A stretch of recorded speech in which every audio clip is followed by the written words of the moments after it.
machin totem ici. Va envoyer chez vous. On sait que c'est la fin du mois, le bail est envoyé. Va envoyer chez vous. Mouf.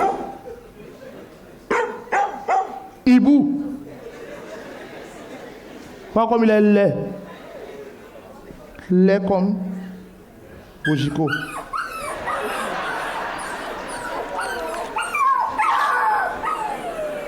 Le matin, comme ça, quelqu'un ne peut pas respirer. Tu te lèves le matin avec les bruits, les bruits. Dis donc. Même quoi la radio ici.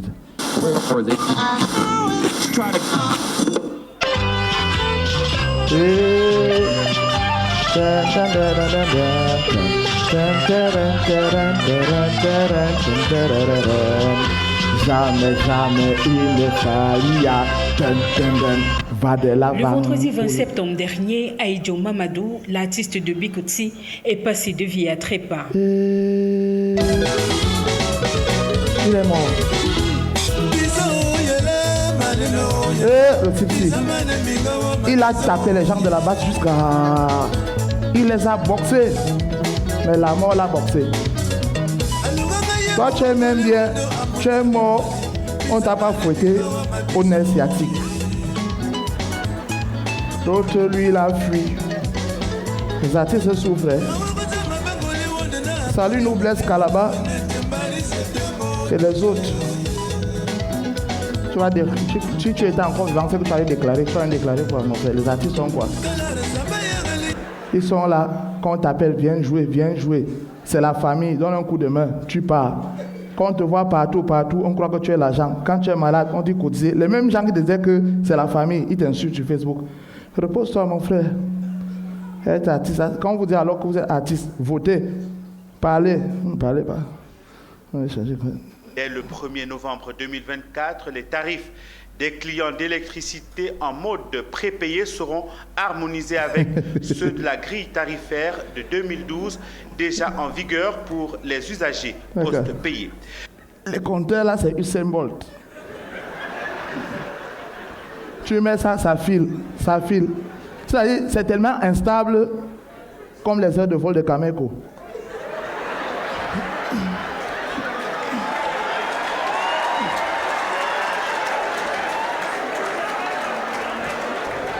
Tu as le compteur, tu charges. Quand tu charges par un coup, tu as le billet d'avion, tu payes. Tu es en retard, tu payes les pénalités. Mais quand on renvoie le vol, 0 remboursement. C'est le pays. On va faire comment? On va supporter. Tu parles, tu vas avoir le nerf sciatique. Le Cameroun devrait connaître une augmentation du prix du carburant en cette année 2024. À l'occasion de son discours de fin d'année prononcé le 31 décembre dernier, le président camerounais Paul Biya a annoncé une possible hausse du prix à la pompe, déclaration qui intervient au lendemain d'une pénurie de carburant super dans le pays. Quand Paul Biya a alors parlé, quand tu as dit quoi? Quand Paul Biya a dit que le carburant a augmenté, donc quand tu as donc dit quoi? C'est-à-dire on ne comprend même pas. Chance que qui met encore le plein? Qui met le plein? Maintenant, on fait ça avec les guillots rouges. Si tu n'as pas quelqu'un qui a les relations, qui te donne les bons de carburant, les gens qui ont les grosses voitures, et la douane est alors chère, les gens ont les voitures, les embouteillages, les routes sont gâtées et tout. Ah, attendez. Mon téléphone.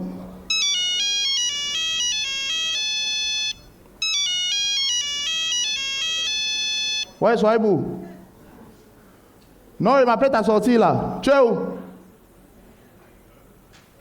Tu fais quoi, Bafia? Sohaibou, je t'ai dit que le taxi là, c'est un taxi qui n'a pas les papiers. Donc, je te donne le taxi qui travaille la nuit, tu le trouves à Bafia comment? J'ai pour le taxi là en condition vente. Et la route de Bafia là, c'est pas là-bas que ça a appuyé sur landing. Je ne veux pas les trucs. J'ai dit non, rentre. Je dépose les enfants de la femme là à l'école à 8h. Tu quittes. Non, c'est pas sérieux. Tu vas dire à Nassour de conduire. Alors Nassour évite de sortir à la laverie, ça fait 3 jours. La laverie, c'est le permis. Même si les fonctionnaires qui ont les faux diplômes et d'autres qui travaillent le salaire fictif, c'est pas ton problème. Je dis que chacun a son niveau.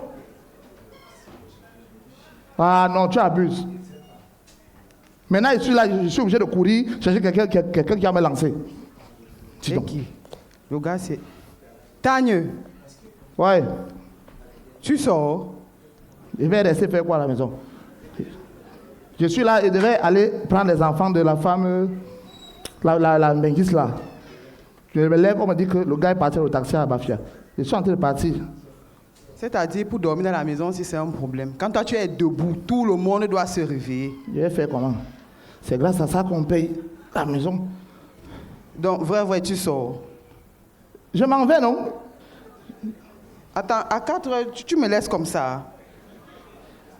Sous l'oreiller, j'ai mis 2000. Parce que j'ai vu que la femme, la voisine là, il y avait la neuvaine de son mari.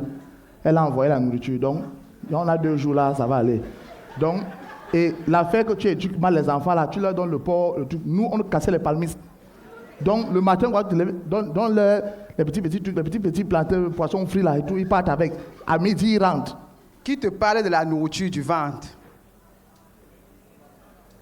Qui te parle de la nourriture du ventre? Il est 4 heures, tu te chausses, tu pars où? Je m'avais conduit le taxi, non? Mieux tu épousais dans ton taxi. Ce n'était pas mieux. Parfois, quand je vois les hommes mariés, je me demande si moi-même je suis marié. Hein? Parce qu'il y a les hommes, le matin, ton mari sort, il va au travail, avec les camions, avec les embouteillages, avec les policiers, avec tout ça. Il s'en va au travail pour se battre. Au lieu de lui chanter « Bénis mon homme, bénis mon mari », et toi le matin, ça avait les problèmes. Les problèmes. Tu vois les problèmes à quel niveau? On te demande juste d'être chef de famille et de gérer tes problèmes et tes devoirs conjugaux. Tu me conjugues les verbes, c'est ça? Quand mon père disait que se marier, c'est chercher les problèmes de 2 personnes qu'on aurait pu éviter seul, je ne comprenais pas. Donc, tout ce que j'ai fait là, les efforts, je me bats, maintenant tu me traites irresponsable. Avec tous les efforts que j'ai fait, je suis irresponsable. Quand j'étais épousé, ce n'est pas comme ça que moi je voulais. Je t'ai épousé parce que je savais que voilà l'homme que j'aime, que j'ai épousé. Voilà un homme dont je vais m'occuper. Mais depuis que tu as échangé la moto contre le taxi, il n'y a plus rien dans la maison. Si moi, je n'ai plus droit à rien. 4 heures, tu te chausses, tu pars. Et donc là, la différence entre l'homme et la femme. La femme a toujours les droits, l'homme a toujours les devoirs. Et c'est donc ça qui est donc... Parce que quand je me vois, je t'écoute parler, je suis choqué. Toute la liturgie de plainte, tu parles. Alors que j'ai fait d'énormes sacrifices pour que vous viviez dans cette maison. Regardez les voisins. D'autres sont à Moutengene, d'autres sont à Bamenda. Ils ne rentrent pas. Donc comme je sors chaque matin, je m'en vais, je rentre avec le pain quotidien, même le savon. Le savon ne dure plus. Il faut chercher le savon chaque jour. Même pour me brosser, je n'ai pas la pâte dentifrice. Ça avait ça. Donc je m'avais me battre pour vous. C'est comme ça que tu me remercies. Avec les plaintes. Voilà donc le sérieux problème avec toi. Voilà le vrai problème avec toi. C'est que tu me parles de sacrifice, tu me parlais d'efforts. Les mêmes mots tous les jours. Les mêmes chansons tous les jours. On dirait le remix de Viviane Prince-Aimé. Monsieur, si tu veux qu'on parle de sacrifice, allons-y. Je te rappelle que j'ai fui tout un voyage pour le Canada pour toi. Je te rappelle, moi-ci là, je me suis mise à dos toute ma famille, Tagne. Je tiens encore à te rappeler, moi-ci, je t'ai fait 3 enfants successivement parce que tu cherchais un garçon. Et s'il te plaît, le croisement a failli me coûter la vie parce qu'il est né par césarienne. Donc, monsieur, quand je te demande l'attention, donne-moi ce que je te demande. Moi, l'attention que tu veux là, c'est quoi? C'est l'attention que toi tu me mets. Quand tu me parles de sacrifice, non Yves, quand tu me parles de sacrifice, le sacrifice, c'est-à-dire, oh, tu as raté le Canada. Je tiens à te rappeler que ta tante qui a fait le visa pour ta cousine là, pour le Canada, c'est mon argent qu'elle a pris pour lui payer le billet d'avion. Alors quand tu as eu le visa, tu devais voyager, elle était censée payer le billet d'avion avec l'argent là. Comme elle était incapable, ne met pas cette faute sur moi. Et de 2, tu me parles d'accouchement par césarienne du 3e enfant. 2 enfants d'une femme dotée, dans des conditions difficiles. Tu me fais 2 enfants, tu donnes les noms de tes parents. Donc je demande un garçon, pour porter le nom de mon père. Mon père qui m'a aidé à faire la circoncision. Donc, parce que j'ai demandé ça, c'est trop te demander, je ne peux pas de sacrifice. Écoute-moi très bien, ma très chère. À un certain moment, si tu sens véritablement que tu étouffes, je ne te sers plus à rien, tu n'es pas heureuse, tu sais d'où tu sors. Tu dis, ne me crie pas dessus, Tagne. C'est la part, ne me crie pas dessus. Ce n'est pas en me criant dessus que tu penses que tu vas t'affirmer comme un homme. Les vrais hommes font l'amour à leur femme à 4 heures du matin.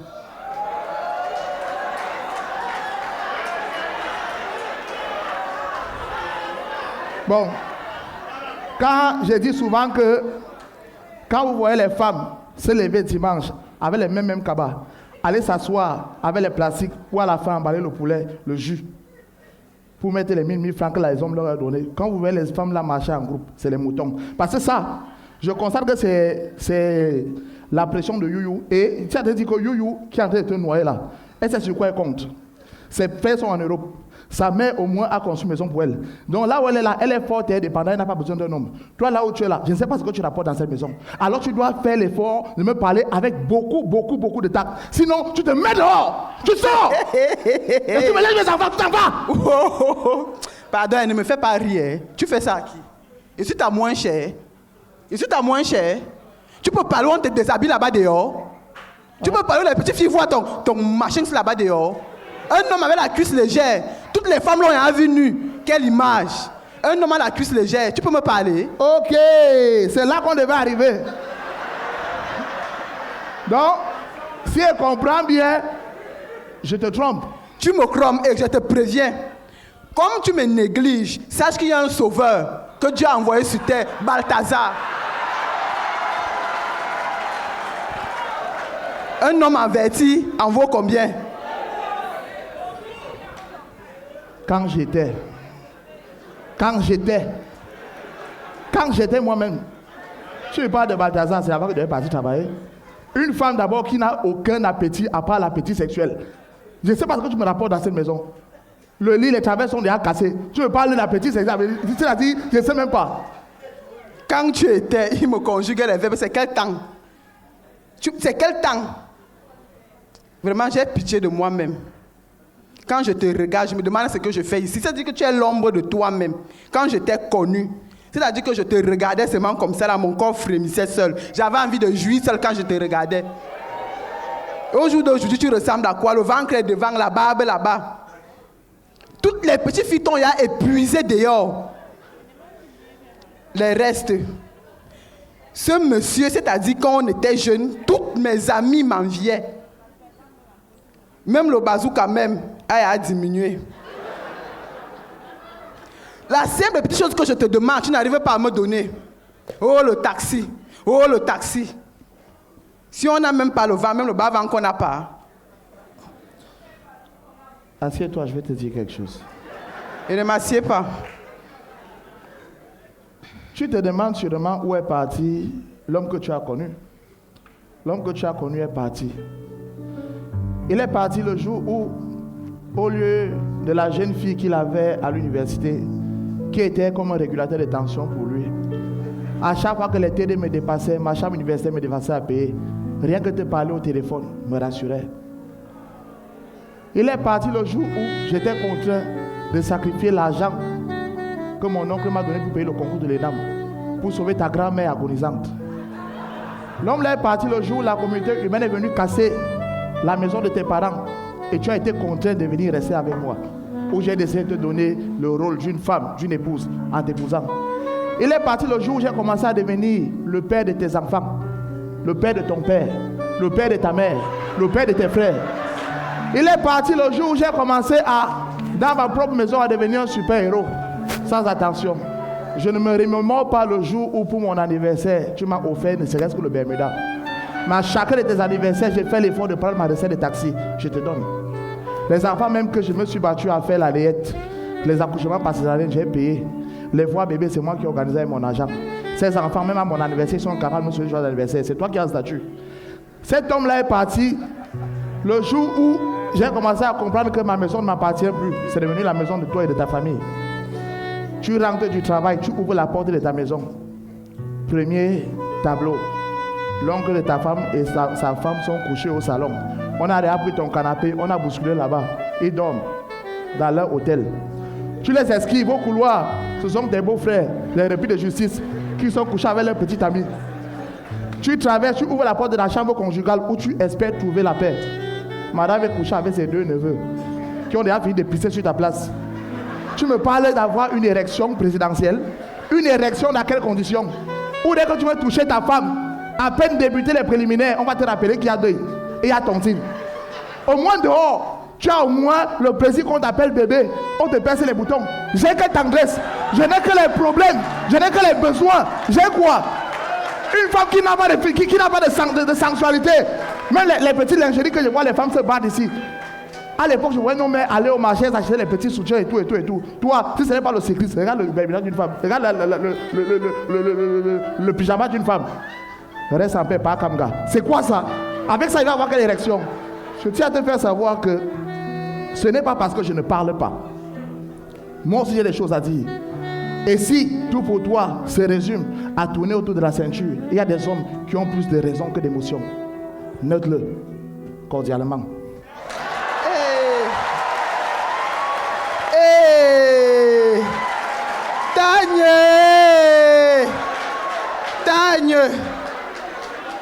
Tagne. Donc tu avoues que tu vois les femmes. Tu viens d'avouer. Donc tu avoues que tu me crampes. Tu sais, la différence entre toi et moi, c'est que tu n'as pas compris qu'avec la vie qui est devenue difficile, on a très peu d'hommes en Afrique. On a des mâles. Et ces mâles n'ont pas besoin de femmes, mais de femelles et de lionnes. Hey. Alors, si un temps soit peu, tu as l'impression que je suis stoïque ou alors que je n'ai pas d'émotion, tu te trompes. Les hommes ne pleurent pas parce qu'ils ont tellement de force qu'ils pleurent à l'intérieur. Et je vais te faire savoir une chose. Un homme qui, dans sa vie, au lieu d'avoir une femme, au lieu d'avoir un régulateur de tension, au lieu d'avoir l'oreiller ou alors une source d'apaisement, a une pression permanente. Maman, tu vas avoir un foyer avec un personnage et non un mari. Tagne. Non, faut laisser. Viens ici là, j'ai fini avec toi. Viens ici, je n'ai pas fini avec toi.